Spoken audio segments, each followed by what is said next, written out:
Okey, kita akan mulakan webinar kita sekarang.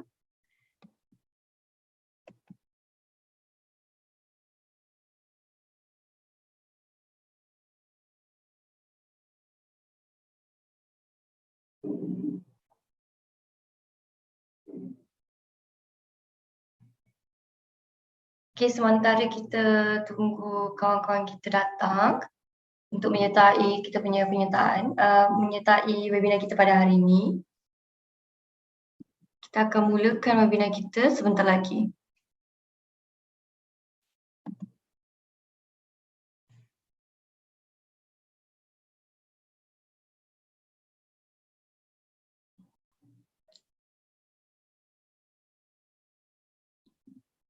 Okey semua, selamat sejahtera dan selamat datang ke webinar kita pada hari ini yang bertajuk Wanita Bijak dalam Pelaburan. So bersama-sama kita pada hari ini kita ada Cik Khairunisa Rozi, merupakan Islamic Financial Planner dari Mula Advisories Sdn Bhd. So webinar ini akan dibawakan dan dikendalikan dalam bahasa Melayu. Webinar ini juga dibawakan khas oleh Bursa Malaysia dan bersama kerjasama bersama M+ Online.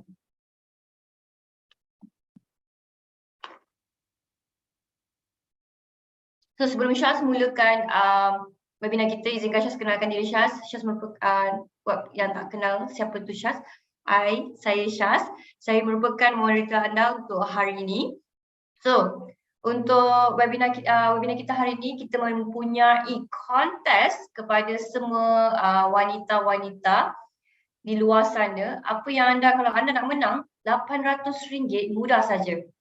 Apa yang anda kena buat adalah anda kena record motivational video yang title dia apakah yang inspire, yang menarik anda untuk invest, apakah yang memberi inspirasi kepada anda untuk mulakan pelaburan. So anda kena ceritakan benda tu selama 1 minit, anda kena record and then anda upload dekat video di YouTube dan hantarkan URL video tersebut di Bursa Malaysia punya email engage@bursamarketplace.com sebelum 6 Januari 2023 11:59 malam.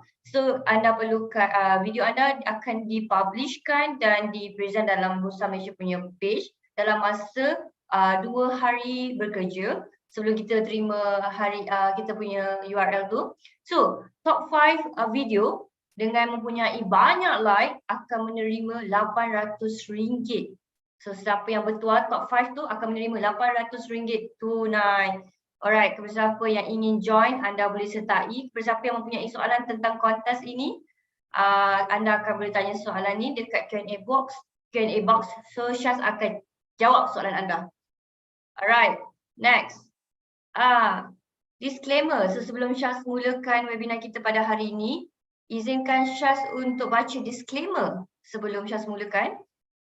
So maklumat dalam webinar ini adalah untuk tujuan maklumat am sahaja dan disediakan atas dasar seadanya tanpa sebarang representasi ataupun waranti dalam apapun jua bentuk. So maklumat tersebut tidak membentuk dalam nasihat undang, kewangan atau perdagangan ataupun pelaburan dan ia juga tidak akan membuat sebarang pengesyuran atau pengesahan mana-mana dan semua produk yang disebut. Bursa Malaysia Berhad dan juga penyampai tak akan menerima sebarang liability untuk maklumat yang diberikan semasa pembentangan dan dalam slide pembentangan dan juga untuk sebarang keputusan pelaburan atau perdagangan yang dibuat berdasarkan maklumat diberikan. Alright, next. Mari kita jemput speaker kita pada hari ini iaitu Cik Khairunisa. Hai Cik Khairunisa. Hello, Assalamualaikum. Apa khabar? Khabar baik. So, hari ni hari bercuti tapi Cik Khairunisa bekerja. Okay, untuk nak bagi nak educate kita punya para wanita di luar sana. So, Cik Khairunisa, all the best. Thank you very much. Okay, izinkan saya kongsikan share screen dahulu.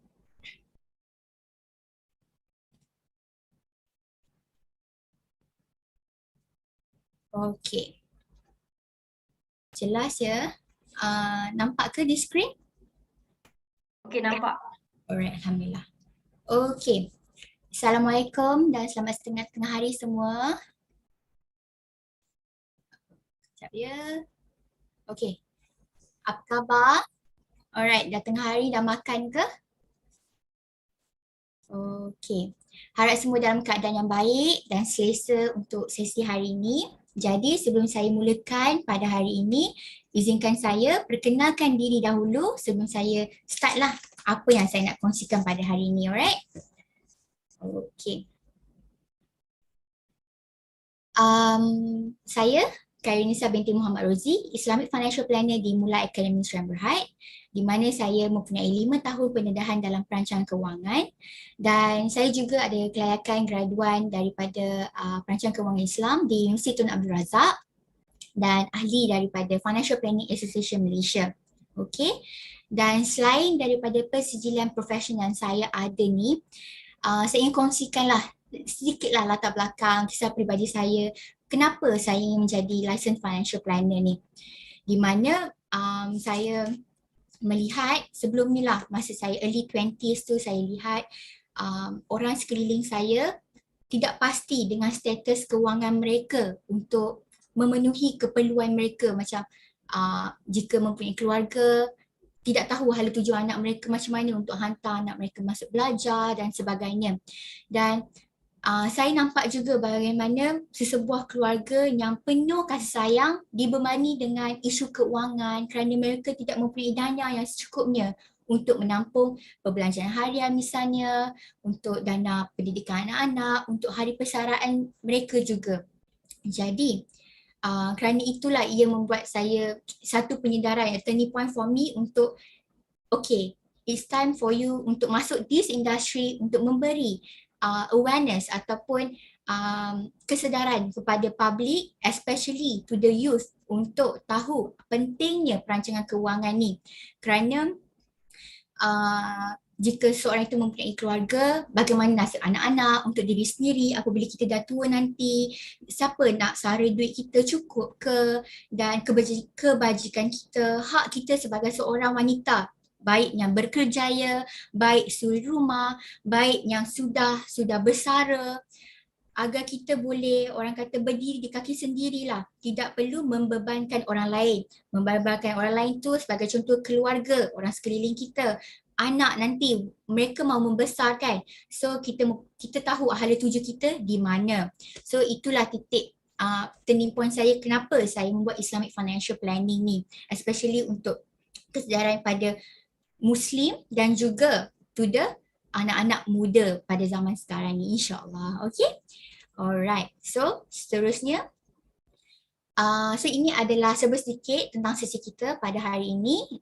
Jadi seperti yang kita tahu, pelaburan, iaitu pelaburan saham contohnya ya, sering diperkatakan oleh masyarakat, kawan-kawan kita kan, ada yang kata, oh saya ada je melabur di pasaran saham, saya ada melabur di this company, that company. Jadi tumpuan saya pada hari ini akan bawa ada untuk wanita, kita semua sama-sama pada hari ini untuk keluar bijak melabur dan faham tujuan kita, apa pelaburan kita itu tersebut. Alright, jadi dengan itu mungkin ada persoalan-soalan yang akan ditanyakan. Macam mana kita nak mulakan pelaburan tu? Bila waktu terbaik untuk kita mulakan pelaburan tu? Apakah risikonya? Kan ada pelbagai platform pelaburan, macam mana kita nak masuk? Jadi pada hari ini saya akan kongsikan pada anda untuk anda bijak, menjadi wanita yang bijak dalam pelaburan. Okay, insyaAllah. Alright. So ini adalah hasil pembelajaran kita sedikit sebanyak.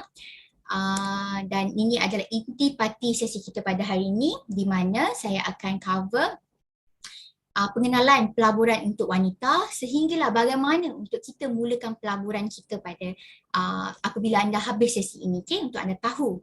Okay. Alright. Okay, sebelum saya mulakan, apakah yang mungkin cik ataupun puan tahu tentang pelaburan ni? Apakah itu pelaburan? Kalau boleh kongsikan dengan Nisa mungkin di chat room.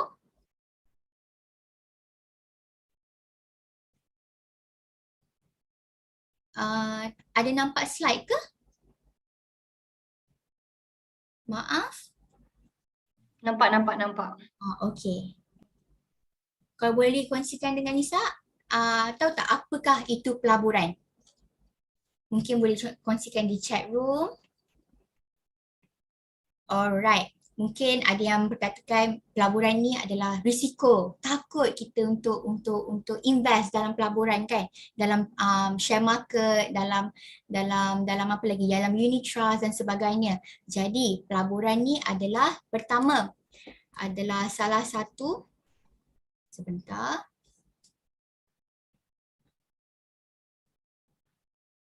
Untuk menjana pendapatan pasif. Yang mana pasif ni yang kita tahu adalah yang kita tidak perlukan keluar tenaga lah, senang cerita. Sebagai contoh, apabila kita melabur kan, kita akan dapat dividen. Kita melabur di saham kan, kita akan mendapat dividen dari hasil pelaburan kita tu. Ataupun jika kita membuat penyewaan, kita melabur di hartanah, kita ada penyewa untuk cover bayaran bulanan tu dengan keuntungan. So itu adalah antaranya menjana pendapatan pasif dalam pelaburan. Alright, dan yang kedua adalah mengembangkan harta ataupun aset anda. Ini bermaksud macam mana? Mengembangkan harta ni, mengembangkan aset ni, di mana jika puan ataupun cik bermula dengan RM100, anda invest RM100, ia akan berganda mengikut masa. Bermaksud setiap contohnya every year ada percentage annual return yang akan diberikan oleh pelaburan tersebut. So itu yang masuk ke pergandaan aset anda. Alright, dan yang terakhir sekali ialah melabur wang untuk keuntungan. Mestilah kita nak melabur, nak tengok hasilnya kan. Jadi pelaburan ni adalah di mana kita akan meletakkan wang untuk kembangkan aset, untuk menggandakan aset yang kita ada sekaligus untuk kita mendapat keuntungan di masa hadapan. Alright, tetapi kita haruslah beringat di mana setiap pelaburan kita tu ada sifatnya tersendiri. Di mana kalau kita pernah dengar high risk, high return. Jadi setiap pelaburan ada risiko tersendiri, jadi itulah pelaburan secara dasarnya. Lagi tinggi risiko, lagi tinggilah pulangan yang kita akan dapat di masa hadapan. Okay? So itu adalah sedikit tentang pelaburan. Alright, dan ini adalah senarai semak sebelum kita memulakan satu pelaburan. Okay, kita harus check all this list first untuk kita mulakan pelaburan, di mana yang pertama anda haruslah ada matlamat kewangan. Macam contoh pada umur 35 tahun, saya nak beli rumah pertama saya yang bernilai 400,000 contoh, atau saya ingin bersara awal kan. Kadang wanita ni ingin early retirement tu. Selalu sebab apa, kita kadang nak jaga anak ke, kita nak berehat di rumah kan, nak jaga suami ataupun dan sebagainya. Jadi tetapkan, okey, kalau kita nak bersara awal contoh pada umur 45 tahun, berapa yang kita mahukan? Contoh RM5,000 setiap bulan. Jadi itu adalah matlamat yang perlu kita tetapkan, dan semua orang, setiap orang yang hadir pada hari ini, setiap orang mempunyai matlamat yang berlainan. Alright, baik untuk mungkin ada yang wanita ingin bersara awal dan untuk menjadi suri rumah misalnya, dan mahu mulakan perniagaan mereka ataupun mahu to go for travelling. So setiap orang ada matlamat masing-masing. Jadi take your time untuk merancang apa yang anda mahukan dan menilai yang terbaik untuk diri sendiri. Itu yang paling penting. Okay? Dan yang kedua ialah, sekejap ya. Dan yang kedua ialah mempunyai dana kecemasan yang mencukupi. Kenapa? Sebelum saya cerita tentang pelaburan ni, make sure you have your own emergency fund yang sufficient, yang mencukupi. Sebab bila kita dah masuk dalam alam pelaburan ni kan, ia ada risiko, right? Dan tujuan kita melabur bukanlah untuk kecemasan.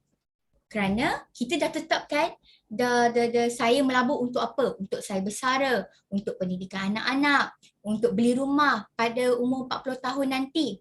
Jadi bila dia akan masa yang lama, jadi bila kita withdraw duit tersebut ataupun kita bawa keluar sewaktu kecemasan, kebarangkalian pelaburan yang kita masuk tu boleh menjadi dalam keuntungan ataupun kerugian. So itu risiko yang kita tak nak ambil lah. Jadi sebab itulah pentingnya pelaburan sebelum kita memulakan pelaburan, put aside your emergency fund tu siap-siap. Okey, sebagai contoh, minta dijauhkan apabila seseorang itu kehilangan kerja, diberhentikan kerja, jatuh sakit ataupun kereta rosak atau sebagainya kan. Kalau tiba-tiba tayar pancit ke, tayar bocor ke, nak tukar tayar satu biji tu pun dah berapa ratus dah. So benda-benda ni yang kita perlu ada standby dalam poket kita. Kita tak naklah tiba-tiba kita nak kena ambil duit dalam pelaburan kita which it takes beberapa hari untuk kita keluarkan. Dan kalau kita guna duit yang harian kita tu, ia akan ganggu cash flow, kacau cash flow kita, aliran tunai kita tu nanti. Okey, dan berapa yang kita perlu ada untuk dana kecemasan ni? Alright. Disarankan untuk ada 3 hingga 6 bulan pendapatan ataupun perbelanjaan bulanan kita, whichever yang tinggi lah. Alright. So itulah antara tips tetapkan matlamat dan juga mempunyai dana kecemasan yang mencukupi. Dan seterusnya, dan yang ketiga ialah, sekejap ya, apa kata saya letak? Alright, here. Dan yang ketiga ialah bayar hutang kadar faedah tinggi dahulu. Contoh hutang kadar faedah tinggi apa? Kad kredit. Jika anda mempunyai kad kredit yang outstanding yang banyak, jika seorang itu membayar minimum, settle it off first. Okay, jika anda seorang yang mempunyai personal loan, itu pun memakan interest yang banyak kan, so selesaikan dulu. Alright, instead of kita nak menggandakan harta aset kita, balik pula kita menggandakan ataupun kita tambahkan hutang kita. Itu yang kita nak elakkan. Alright, make sure selesaikan atau asingkan duit untuk hutang kita tu siap-siap. Alright, and the fourth one would be aliran tunai sihat. Bermaksud dekat sini ialah aliran tunai sihat ni bermaksud aliran tunai ialah kita punya pendapatan tolak dengan perbelanjaan bulanan kita. So dia punya balance tu adalah kita mempunyai lebihan ataupun break even, tidak mempunyai lebihan ataupun negatif, maksudnya tiada lebihan, maksudnya kita sebenarnya tak cukup duit ni untuk bulan ni. So itu maksudnya aliran tunai yang sihat. Di mana, okey, kalau anda dapat gaji ataupun allowance semua tu, pastikan by the end of the month, hujung bulan tu ada lebihan lah setiap bulan. Alright, so kalau kita dah ada lebihan tu maksudnya kita dah well prepared lah, dah ready lah untuk join the pelaburan.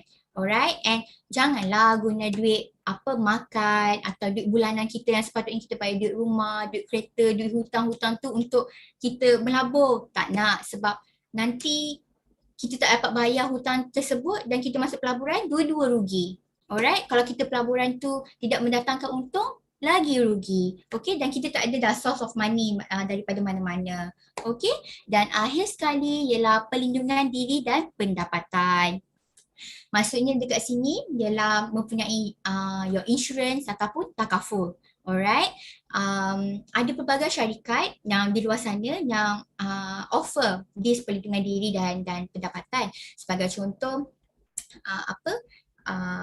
AIA ke GE ke, ada pelbagai.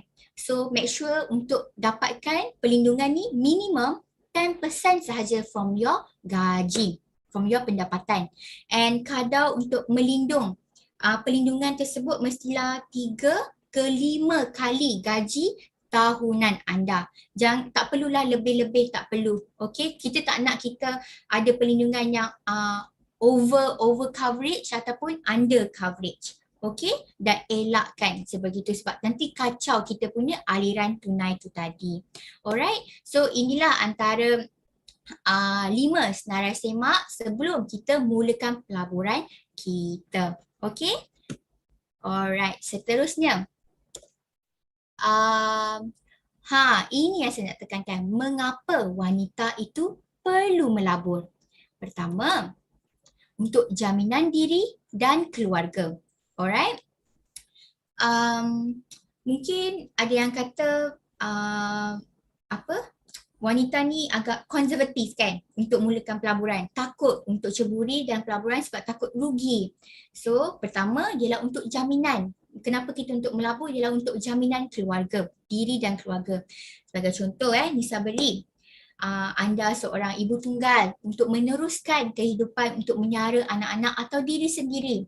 Jadi kita tidak mempunyai harta untuk kalau kita melabur, kita mempunyai harta ataupun aset lah untuk membiayai diri dari segi untuk melangsungkan kehidupan. Boleh hantar anak-anak masuk belajar, boleh hantar anak-anak apa-apalah kurikulum ke apa-apa yang mereka inginkan. Dan anda juga boleh merasa nikmat kehidupan tu lah sebagai seorang ibu tunggal untuk enjoy the moment of the life with your child ataupun diri sendiri dan sebagainya. Okay? Dan yang kedua ialah untuk mencapai matlamat hidup kita. Alright, saya pasti dekat sini especially for the women, untuk wanita, kita ada banyak impian. Kita sendiri pun nak kereta kita sendiri kan? Nak aset kita tersendiri. So, kita juga nak go for travelling, kita juga nak pergi untuk yang muslim, nak pergi umrah, nak kerjakan haji dan macam-macam lagi lah. Jadi, bila kita buat pelaburan ni, kita tahu apa yang kita nak dan berapa yang kita perlukan in future in order untuk kita achieve the goals. Sebab tu penting ni pelaburan ni untuk wanita sebab kita ada visi dan misi kita untuk kita capai in the future nanti. Alright? Dan terakhir sekali adalah bersara dengan selesa. Supaya kita dapat bersara dengan selesa lah. Bersara ini ialah very broad. So bila kita bersara ni, kita dah tak ada gaji bulanan. Okay, maksudnya kita dah tidak bekerja lah. Jadi duit yang ada itulah, macam lebihan yang ada itulah sahaja yang kita ada untuk kita, maksudnya untuk kita maintain the lifestyle. Alright. So jika seseorang itu tidak mempunyai dana yang secukupnya it's either you have to downgrade the lifestyle ataupun untuk bekerja, teruskan bekerja untuk sustain your kehidupan tu. Okay, sebagai contoh, kita bersara dengan selesa ni macam mana? Alright, mungkin anda nak go for travelling. Mungkin waktu kerja kan, kita tak sempat nak go for travel, nak jelajah dunia semua ni. So, waktu persaraan lah kita nak go for travelling dengan contoh dengan pasangan ke, dengan anak-anak ke, berseorangan dengan kawan-kawan. So, this time around lah kita nak enjoy the moment tu.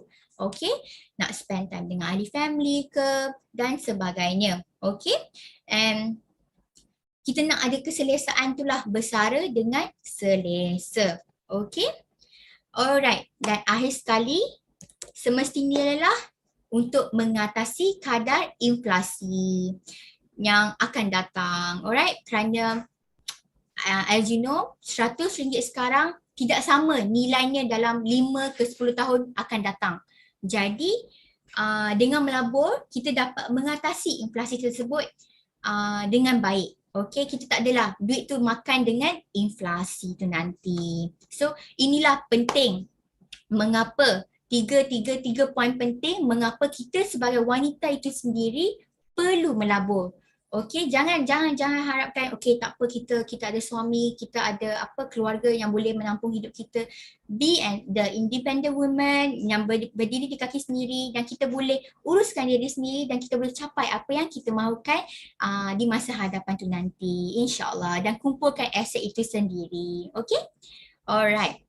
So from this, so ini adalah contoh-contoh matlamat ataupun goals dalam kehidupan yang anda nak achieve tu nanti. Ini adalah sebagai contoh dekat sini, dana kecemasan, membeli kereta, sambung belajar misalnya kan. Kita nak continue our master, our PhD, and then untuk membeli rumah jika awak nak berkahwin, dan untuk jangka masa yang panjang mungkin anda nak sediakan dana pendidikan untuk anak-anak anda, and then untuk dana persaraan. So ini adalah matlamat kewangan yang mungkin terdetik ataupun yang anda inginkan untuk masa hadapan tu nanti. Alright?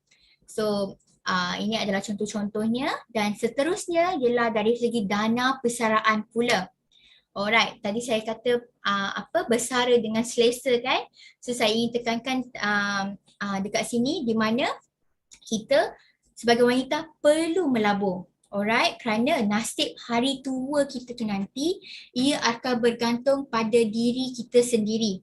Macam mana kita nak orang kata craft the journey. So itu berbalik pada diri kita. Berapa yang kita mahukan in future, contohnya pada umur 60 tahun, berapa yang kita mahukan setiap bulan. Kerana contoh anda mahukan 5,000 pada in today's value, pada 60 tahun nanti tidak akan sama. Okay, so kita yang menentukan nasib kita bagaimana pada hari tua kita tu nanti. Okay, dan seterusnya mungkin saya pastilah mungkin antara kita pernah dengar mitos-mitos yang ada ni. Contoh, kita masih muda, lambat lagi nak fikir hari persaraan kan. Nantilah bila kita berumur baru kita fikir. Tapi mungkin kita terlepas ataupun kita terlupa kalau kita mulakan pelaburan pada awal, pada masa kita muda, kita mampu simpan dengan nilai yang sedikit, dengan efek compound yang ada dalam pelaburan, anda boleh gandakan wang anda tu dengan baik dan juga bijak. And you don't have to put a lump sum of money in the end of the day untuk achieve apa yang anda mahukan di waktu persaraan tu nanti. Okay, kalau lah macam sebagai contoh, kalau anda umur 40-50, nak bersara lagi 10 tahun, pasti jumlah yang anda perlu simpan tu lebih banyak berbanding kalau anda start pada umur 25, 30 misalnya. Okay, dan seterusnya. Dan mungkin ada yang kata, ini yang best ni. Ada yang kata kita dah simpan dah dalam KWSP. Cukuplah kan? Sebenarnya tidak. Tapi sekejap lagi saya akan tunjukkan kenapa tidak. Alright? So inilah mitos-mitos yang selalu kita dengari ataupun mungkin terdetik dalam hati kita. Dulu masa Nisa muda-muda pun fikir juga, nantilah fikir pelaburan ni kita enjoy our life dulu. Sebenarnya tidak. We live to our future juga. Bukan kita hidup pada untuk masa sekarang sahaja. Okay? Alright. Okay, ini adalah antara portion lah, antara peratus-peratus yang kami dah dapati daripada Ringgit Plus ataupun Mula itu sendiri, di mana 97% ahli KWSP tidak mampu bersara dengan baik lah.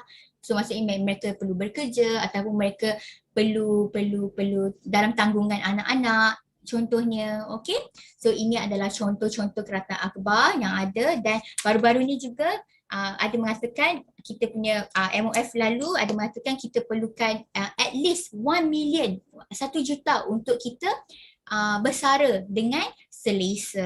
Alright. Okay, seterusnya ialah mengapa penting untuk kita merancang persaraan anda. Kerana di sini saya nak tunjukkan kepada anda bagaimana persaraan yang orang kata selesa itulah diambil kira. Alright, di sebelah kiri ni kalau anda boleh lihat di mana pendapatannya dalam warna hijau dekat sini lebih tinggi daripada perbelanjaan yang anda harus gunakan. Maksudnya pendapatan anda ini ada pembelanjaan bulanan anda. Tetapi di waktu persaraan anda still boleh sustain your perbelanjaan kerana anda dah ada that simpanan, that surplus lebihan yang anda telah melabur di waktu anda muda tu. Dan jika anda nampak di sebelah kanan ni, anda tidak boleh bersara dengan selesa, bermaksud sewaktu anda muda, sewaktu anda bekerja, anda mampu untuk living ataupun maintain your lifestyle. Tetapi bila waktu persaraan, your perbelanjaan tu still dekat stage yang tinggi, tetapi anda tidak mempunyai pendapatan ataupun simpanan yang mencukupi untuk membiayai perbelanjaan anda. Okay, sebab tu pentingnya untuk melabur tu. Okay, alright, seterusnya. Okay, saya bagi contoh lagi. Pada umur 60 tahun, pada persen inflasi, contohnya 2%, 3% inflasi, ini adalah anggaran sahaja di mana RM120 pada hari ini contoh umur anda 30 tahun ya. Contoh umur anda 30 tahun. 120,000 hari ini kita ambil kira dengan 3% inflasi. Pada umur anda 60 tahun, 120,000 ni akan jadi 291,000. Gandaan ni berbeza kan dengan kadar inflasi yang diberikan. So, sebab itulah pentingnya kalau kita simpan duit dalam kita punya savings account ke, dalam apa orang kata dalam peti bersih kita tu, ia tidak akan ada efek compound ataupun menggandakan duit kita. Jadi sebab itulah kita perlu melabur, alright, untuk beat ataupun mengatasi kadar inflasi. Alright. Okay. Dan ini adalah anggaran yang kita perlukan untuk bersara selama contoh 20 tahun pada umur 60 tahun. Contoh ni saya ambil dekat sini 30 tahun tadi, anda perlukan 291,000 kan. Jadi pada umur 60 tahun, in order untuk anda sustain your lifestyle, sustain your kehidupan tu, anda perlukan 4 juta, 4.8 juta. Banyak kan? So sebab itulah pentingnya pelaburan tu. Kalau kita simpan duit RM1, RM10, apa RM100, RM1,000 tidak boleh mencukupi untuk terkumpulnya 4.8 juta ni. Okay, so ini adalah orang kata anggaran juga di mana kalau anda simpan contoh pada umur 30 tahun, okey, pada umur 30 tahun anda dapat 4.8 juta kan, anda perlukan 4.8 juta, contoh anda simpan TFD, fixed deposit anda perlukan 9,000. Banyak, sebab apa? Kadar pulangannya agak rendah, 2% sahaja. Dan jika anda hanya fokus pada KWSP ataupun ESB anda sahaja, which average returnnya hanyalah 5%. So anda perlu simpan 5.8,000. Dan jika anda opt for pilih dalam pelaburan yang memberi 9% dalam setahun, anda bolehlah melabur 2.6,000.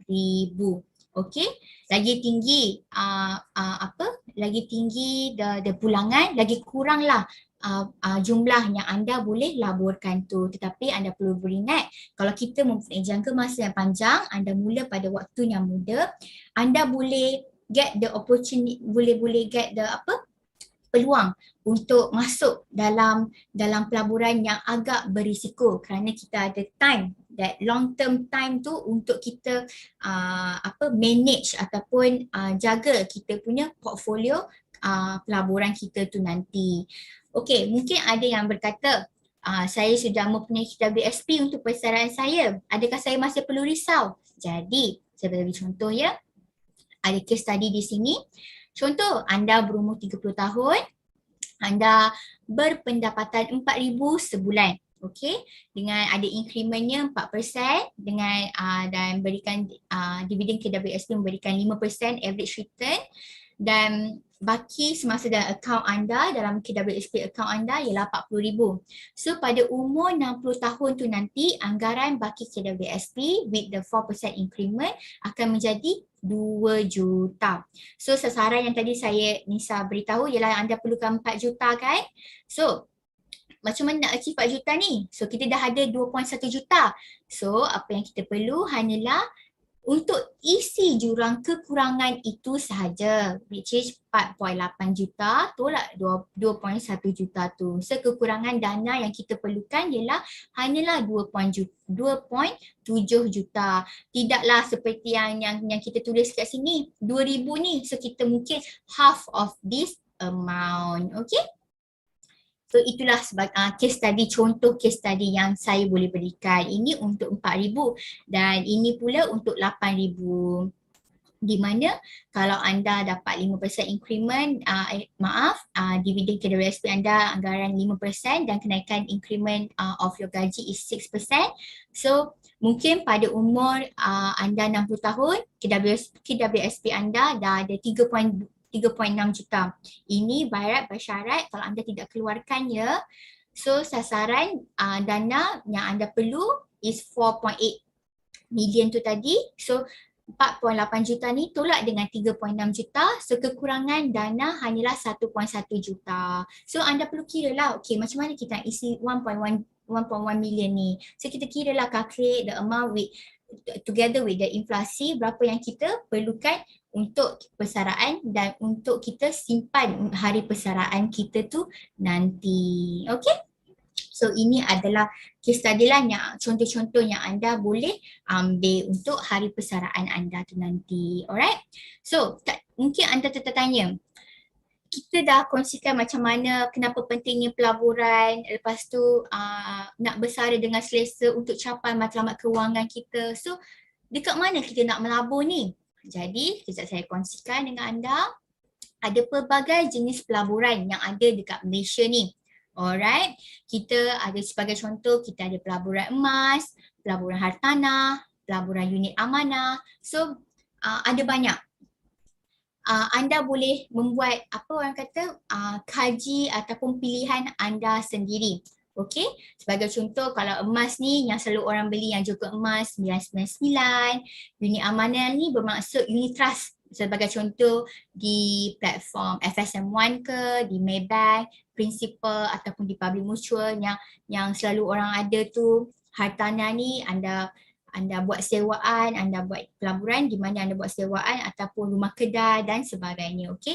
Dan selain itu, selain daripada tiga ni, kita mempunyai juga simpanan tetap iaitu fixed deposit.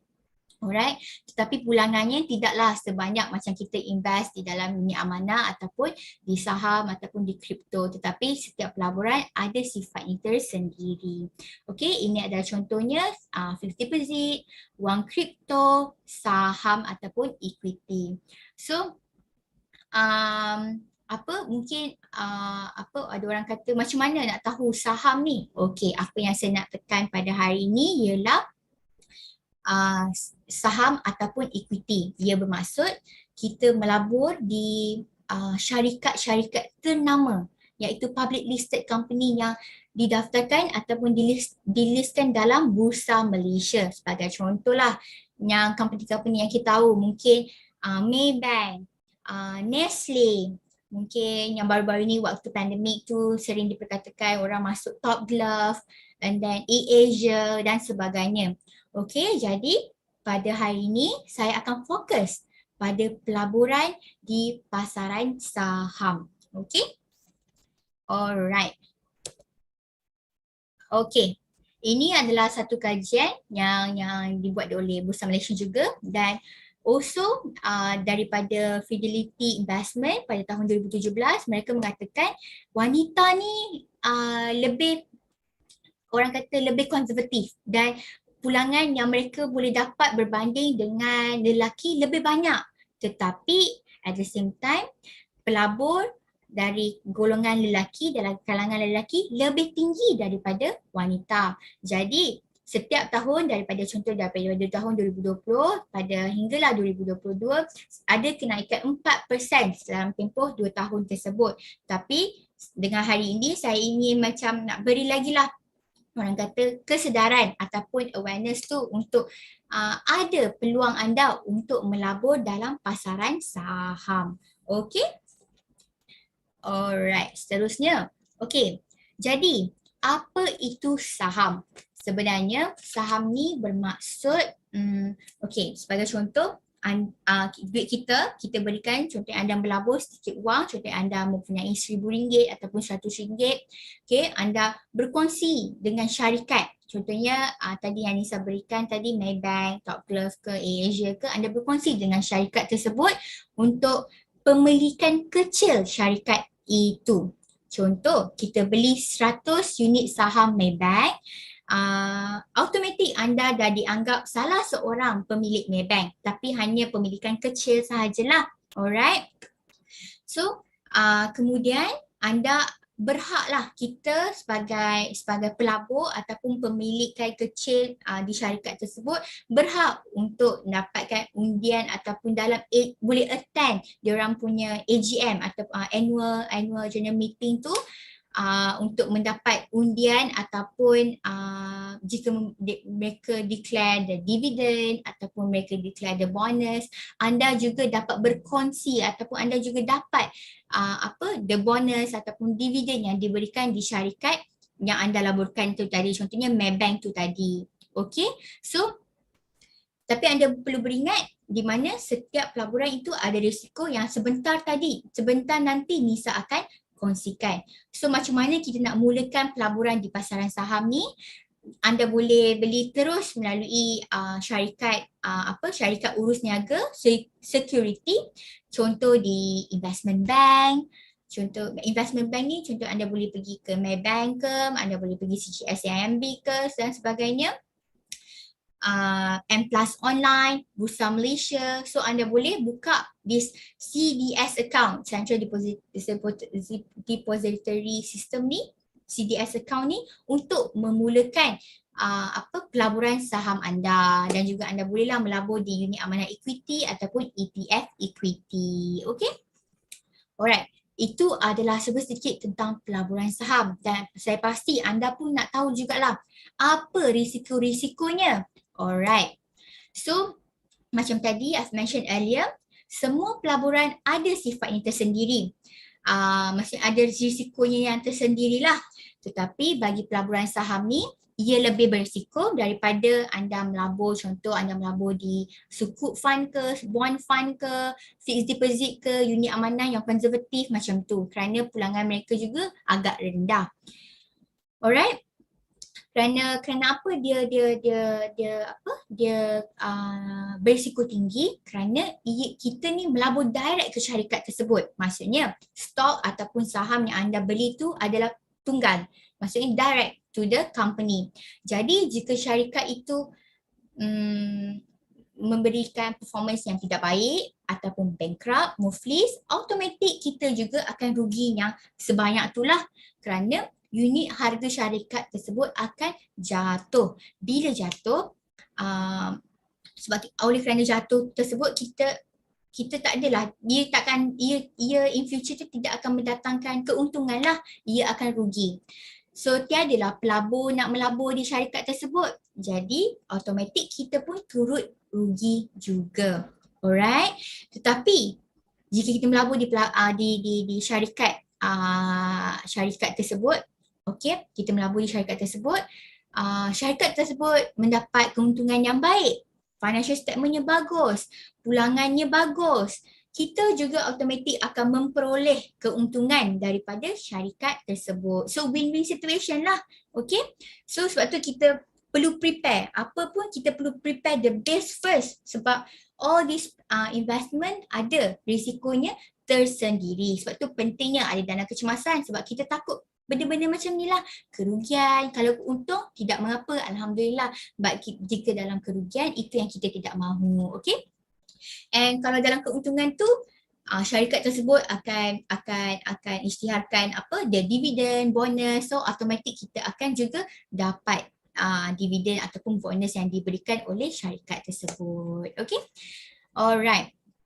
Tetapi okay, just general knowledge di mana pelaburan ni bukan sahaja based on that syarikat, based on that company, tetapi ia juga memain sentimen di mana berita di dalam negara ke di luar negara, jika itu baik ataupun tidak baik, ia juga akan efek pada harga unit saham tersebut, ataupun ekonomi kita yang baik ataupun tidak baik juga memainkan peranan penting dalam harga pasaran saham itu juga. So sebab itulah apabila kita melabur dalam pasaran saham ataupun apa-apa sahaja pelaburan saham, kita perlu kaji dan pelajari di mana kita nak melabur. Jangan sesekali kita ikut kawan ataupun FOMO.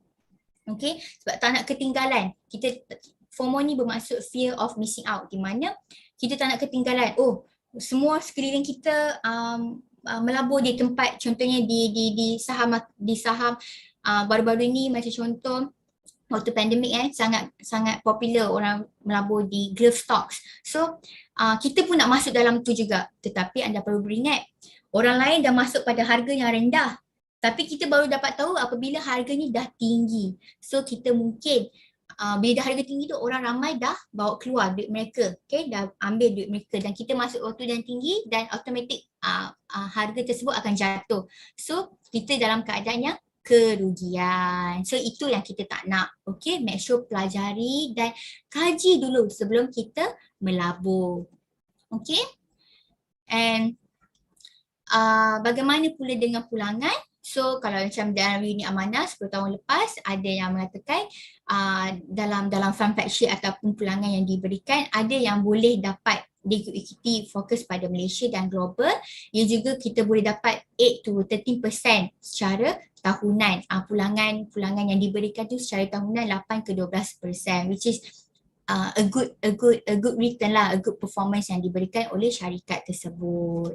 Okay? Itulah antaranya. Alright. So, seterusnya saya nak berikan sedikit tips lah untuk membeli saham secara langsung. Okay? Sebelum anda memulakan pelaburan saham ni, saya ingin memberi sedikit tips sebelum kita menamatkan sesi kita pada hari ini. Okay, jadi ini adalah tips yang pertama. Pertama ialah fikir jangka panjang. Pertama, fikir jangka panjang untuk tetapkan matlamat, dan kita sebagai pelabur haruslah faham syarikat mana yang bagus, yang prestasi yang baik, and make sure tahu latar belakang syarikat tersebut. Okay, not just only tahu dia technical chart, tapi latar belakang kita tidak tahu. Kalau boleh untuk tahu kedua-duanya lebih baik. Alright, dan yang kedua ialah invest atau melabur di syarikat yang baik, prestasi yang baik macam tadi saya beritahu kan, kerana ia boleh memberi return yang baik juga. Okay, kalau anda boleh tengok kan, anda boleh tengok diorang punya financial statement ke, earning per share ke, pulangan tahunan mereka, info-info ni anda boleh automatic boleh dapat. Kalau anda tekan dekat Bursa Malaysia tu, anda boleh dapat dekat tekan syarikat diorang tu, anda boleh dapat lah, there's one column, all the information that ada diberikan lah. Anda boleh tengok diorang punya financial statement, dari situ anda boleh baca lah diorang punya portfolio company tersebut. Okay, semua dah diberikan, cuma kita je rajin ataupun tidak rajin. Okay, dan yang ketiga ialah adakan margin. Maksud nak margin ni ialah adakan safety. Maksudnya ada benchmark, okay, target berapa yang kita mahukan dan berapa orang kata losses yang kita boleh ambil. Maksudnya kita tak naklah rugi, kalau tiba-tiba company tu rugi yang maksimum, kita tak naklah rugi yang maksimum. So kita have that benchmark. Okay, kalau 20 sen, kalau dia jatuh contohnya 15 sen, 18 sen, takat ni saja saya boleh pegang that rugi. Okay, dan kalau itu kerugian, kalaulah anda dah put also for the return, maksudnya dah mempunyai profit kan, keuntungan. Contohnya ada kata anda letak 20% daripada anda saham yang anda beli tu. So keluarkan terus, jangan tunggu, sebab kita dah ada dah benchmark kita, target berapa yang kita mahukan. Kerana sebab apa ni saya kata jangan tunggu macam kita tak apalah, mungkin dia akan naik lagi kot, tapi kita tidak tahu apa yang akan jadi pada syarikat tu in future, ataupun sentimen yang tadi Nisa mention tadi tu. Okay, dan seterusnya buat kajian. Jangan bergantung semata-mata pada cadangan ke, kan, orang bagi cadangan, belilah syarikat ni, jangan. Pengaruh dengan rakan-rakan ke, orang sekeliling ke, jangan. Mungkin anda boleh bergantung juga pada guru saham anda untuk mendapatkan maklumat-maklumat, tetapi kena beringat jangan sesekali mengikut orang kata membuta tulilah, macam just sorry follow apa yang mereka katakan. Kita juga perlu buat our own due diligence. Okay? Sebab kalau untuk Muslim kan, kalau kita melabur tanpa hala tuju, tanpa matlamat, tanpa buat kajian, ia boleh jatuh pada gambling, maksudnya perjudian. Itu yang kita tidak mahu, sebab niat kita itu yang orang kata meluruskan apa yang kita mahukan. Alright. Okay, seterusnya ialah jangan ikut kawan. Okey, jangan ikut kawan. Kekal tenang dan rasional apabila membeli atau membuat keputusan untuk melabur. Jangan ikutkan emosi, sebab kita dah tetapkan matlamat. Kita dah tahu dah berapa lama kita melabur ni, untuk apa, kenapa. So tetapkan rasional, jangan ikutkan emosi. So kita ikut our direction. Okey, jangan orang lain biar terinfluence dengan kita, sebab kita dah buat kajian kita tersendiri. Dan seterusnya jangan masukkan semua telur dalam satu bakul. Maksudnya dalam English yang selalu orang katakan don't put all eggs in one basket. Mesti anda pun pernah dengar kan ayat tu. So maksudnya dekat sini pelbagaikan pilihan anda dari segi sektor industri, dari sektor country, negara ataupun aset tersebut. Tapi janganlah terlalu diversify sangat, kecil-kecil tak nak. So make sure kita buat pilihan tu dengan betul mengikut portfolio apa yang kita inginkan. Dan akhir sekali ialah janganlah berhenti belajar. Sebab pasaran saham ataupun equity ni dianggap pasaran yang agak efisien. Kenapa ni saya kata efisien ialah sebarang maklumat baharu dia akan reflect dalam harga tu tadi. So kita mestilah alert dan faham dalam keadaan semasa untuk kita mengambil tindakan yang cepat supaya kita tidak ketinggalan. Bila kalau saham tu dah dalam keuntungan yang maksimum, kita kena keluar cepat-cepat. Kalau dalam keadaan yang rugi, kita kena keluar cepat-cepat supaya kita tidak dalam kerugian yang maksimum dan juga kita tidak orang kata tidak lepaskan peluang yang keuntungan maksimum itu juga. Jadi itulah the 7 tips untuk anda membeli saham dan ini adalah step-step apa yang anda boleh buat, macam mana untuk anda membeli pasaran saham. Pertama, anda boleh buka akaun CDS di Bursa Malaysia ataupun any brokerage account, contohnya di M Plus ataupun FSM1 ataupun di investment bank yang lain kan, sebagai contoh. Dan yang kedua, lakukan kaji selidik. Make sure put all the shortlisted yang anda mahukan and kaji betul-betul. Dan once dah kaji, yang ketiga ni pastikan anda kecilkan lagi. Tadi dah shortlist 20 to 30 dan kecilkan lagi to 10 to 20 misalnya. Okay. And pastikan ada margin, safety margin yang tadi Nisa beritahu. Tetapkan matlamat untuk portfolio anda. Dan yang keempat adalah beli melalui broker yang berlesen. Okay. And also pantau your portfolio tu secara berkala lah. Boleh dikatakan bulanan. Mungkin ada yang tidak masa untuk monitor our portfolio secara bulanan. Tapi anda boleh lakukan suku tahunan, iaitu every 4 months ataupun semi-annual. Mungkin setahun 2 kali. Alright, make sure monitor juga. So kita tahu our performance tu masih on track ataupun tidak. Dan akhir sekali, cairkan pelaburan sebaik sahaja objektif kita tercapai. Okay, jangan ada perasaan nantilah, lambat lagi lah. Jangan, sebab kita takut that amount tidak akan sama in future. Okay, ia boleh jadi kalau lebih, Alhamdulillah. Kalau kurang, kita dalam kerugian. Dan bila dalam kerugian, kita tidak dapat mencapai matlamat kita tu, yang matlamat fokus kita melabur tu tadi. Okay, dan itu adalah 5 bagaimana untuk anda membeli saham di pasaran saham di Malaysia ni. Alright. Dan penutupnya, sebagai penutup pelaburan, apa yang saya boleh katakan, pelaburan ni untuk jangka masa yang panjang, bukan untuk setahun, beberapa bulan, bukan. Sebab kita untuk mencapai matlamat masa depan kita di masa hadapan. Alright. Jadi untuk yang nak mula melabur, anda dah one step ahead from anyone else, from yourself sendiri. Okay. And anda adalah dah satu langkah ke hadapan untuk mencapai matlamat anda. Okay, apa yang anda perlu buat adalah just konsisten buat simpanan pelaburan anda tu, insyaAllah dengan tetapkan matlamat, tahu pelaburan mana yang kita masuk ataupun kita laburkan tu, tahu jumlah yang kita simpan tu betul ataupun tidak, insyaAllah kita boleh capai matlamat kehidupan kita tu nanti. Okay, jadi sekian sahaja sesi kita pada hari ini. So, terima kasih. Alright. Terima kasih Cik Karunisa di atas perkongsian tentang cara-cara untuk para wanita di luar sana untuk melabur secara bijak. So kita kepada siapa yang mempunyai soalan untuk Cik Karunisa kita, anda boleh type soalan anda di ruangan Q&A. Betul. Syaz akan baca soalan anda sebentar lagi. Mm-mm. Okey, soalan pertama untuk Cik Khairunisa, apakah advice ataupun kita panggil apa?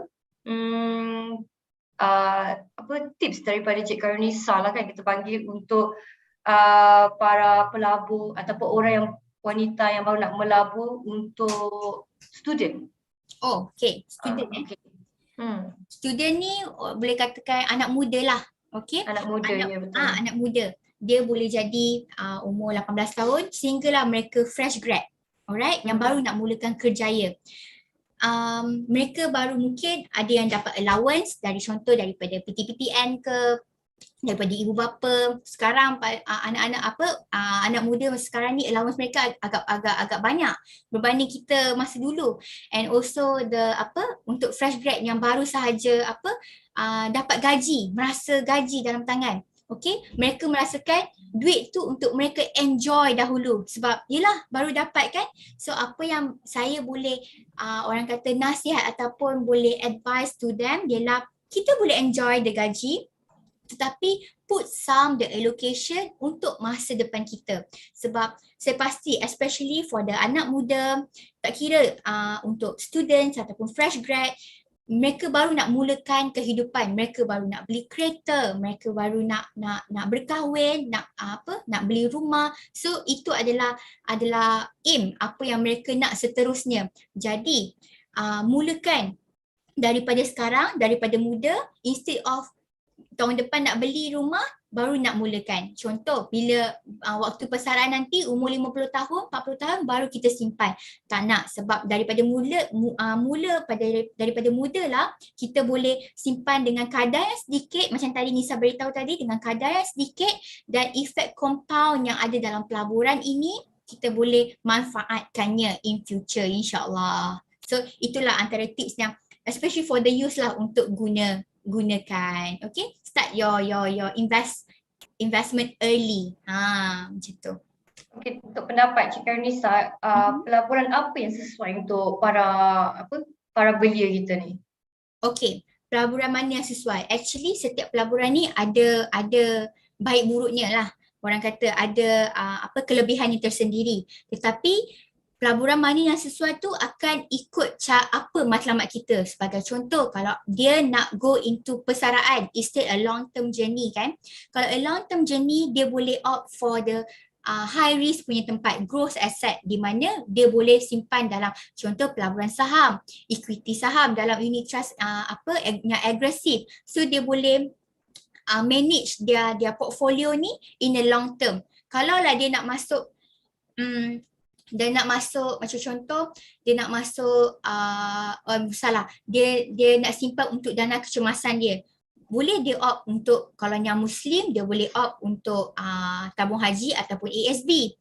For the non-Muslim mungkin towards the conventional part dia boleh go for besar ke kenangan safe ke yang ada di luar sana, di market sana. So pilihan ataupun yang terbaik adalah ikut matlamat kewangan kita tu yang kita nak tu tadi. So kalau it's a long term, kita boleh opt for this platform. Kalau the short term untuk kecemasan ataupun contohnya lagi beberapa tahun, less than 2 years untuk kita perolehkan that jumlah, mungkin kita tak boleh lah go for yang high risk punya sebab risiko untuk kita dapat kerugian tu tinggi juga. So dia depends on you and apa yang awak inginkan untuk para belia ni. So itulah my take for the youth lah. Okay, terima kasih Cik Khairunisa di atas kesediaan untuk menjawab soalan kita. Seterusnya, saya nak tanya, kalau kita, apakah nasihat yang boleh diberikan dalam segi pelaburan untuk para wanita yang dah berkejaya? Alright, dah berkejaya. Berkejaya dalam segi dah profesional lah. Professional. Professional women ni mereka selalunya lebih banyak orang kata diorang punya broad goals tu lebih besar. So apa yang saya nak katakan, orang yang berkejaya ni selalunya letakkan matlamat apa yang mereka inginkan dan jika anda masih early 30s, start your investment daripada sekarang and untuk masa depan mereka. Janganlah delay and enjoy the life dulu, tapi untuk masa depan tiada. Itu maksudnya. So kita tak naklah nanti in the end of the day kita dah enjoy our life semua, tapi untuk hari persaraan sebagai contoh untuk pendidikan anak-anak, kita tak ada fund untuk mereka semua ni. Okay? Okey, soalan seterusnya untuk wanita yang dah bersara. Bersara.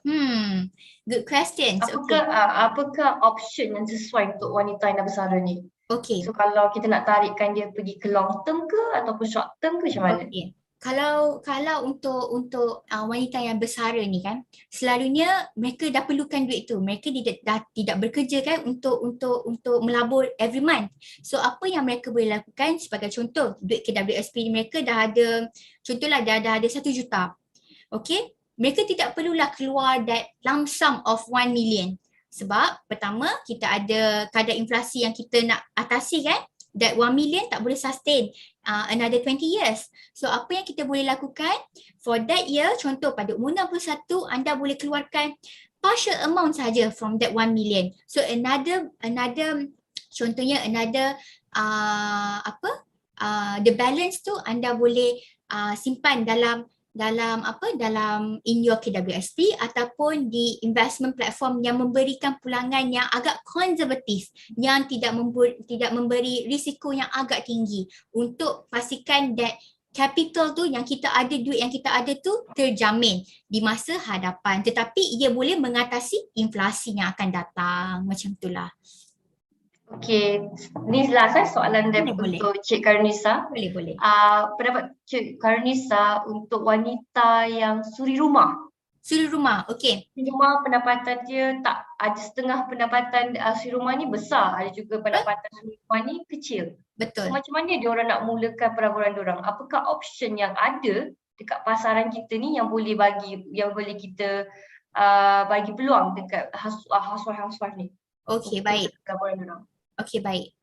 Sebab pelaburan ni bukan hanya tertumpu pada yang berduit kan, yang berkejaya, ada duit, betul. So apa yang saya boleh sarankan ialah suri rumah anda juga boleh memulakan pelaburan anda. Tidak kira dengan jumlah yang banyak ataupun jumlah yang sikit. Okey. Contoh, ada suri rumah yang mungkin husband anda dapat beri that nafkah of amount yang agak tinggi. So anda bolehlah melabur sedikit demi sedikit daripada, boleh put the portions of your pelaburan of your allowance tu sikit daripada from the nafkah. Tetapi jika suri rumah yang tiada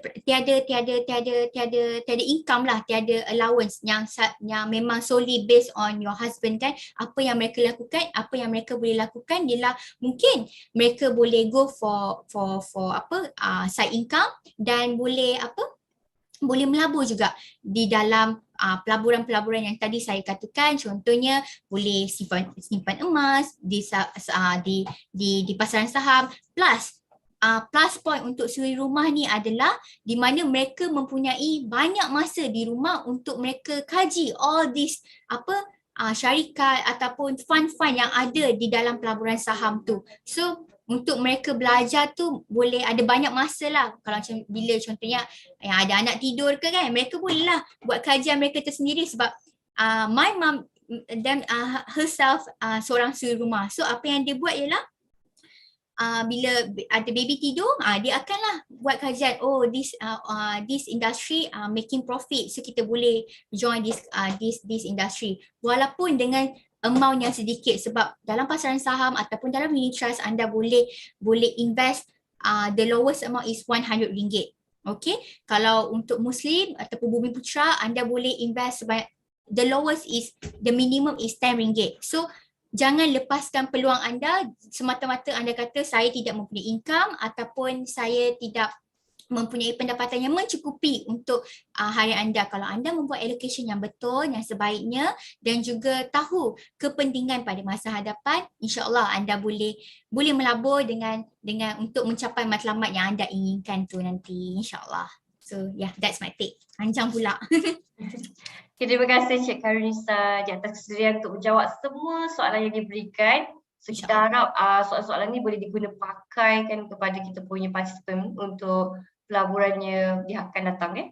InsyaAllah. Thank you very much. Thank you for having me. Sebelum Syaz habiskan webinar kita, tamatkan webinar kita pada hari ini, izinkan Syaz untuk perkenalkan lagi kontes kita, iaitu untuk para wanita untuk menang RM800. Mudah saja untuk awak menang RM800. Apa yang perlu anda lakukan? Anda perlu record 1 minit motivational video yang title dia What Inspire You to Invest. Apakah yang memberi inspirasi untuk awak mulakan pelaburan? So and then awak kena upload video yang awak dah record tu ke dalam YouTube dan hantar URL video tu ke Bursa Malaysia, iaitu email dia engage@bursamarketplace.com sebelum tarikh tamat tempoh dia 6 Januari 2023 pukul 11.59 malam. Video anda akan dipublish dan dipresent dekat page within 2 working days daripada tarikh yang kita terima. So top 5 video yang mempunyai banyak like akan menerima RM800 tunai. Sesiapa-siapa yang nak RM800 tunai, anda hanya perlu buatkan video. Apa yang inspire anda untuk invest? Senang saja. Alright. Okay. So saya nak mengucapkan terima kasih kepada kita punya partisipan pada hari ini kerana di atas kesudian untuk hadirkan diri dan join kita dalam webinar kita pada hari ini. Bukan senang sebab hari ini merupakan public holiday dan anda bersudi dan berani untuk meluangkan masa untuk kita walaupun anda mungkin ada plan lain-lain. So terima kasih banyak-banyak dan juga terima kasih kepada Cik Karunisa di atas kesudian untuk bersama-sama kita hari ini berkongsi pendapat dan berkongsi ilmu. Dan juga Assalamualaikum semua. Terima kasih. Thank you very much. So kita jumpa lagi untuk next webinar. Alright. Bye-bye.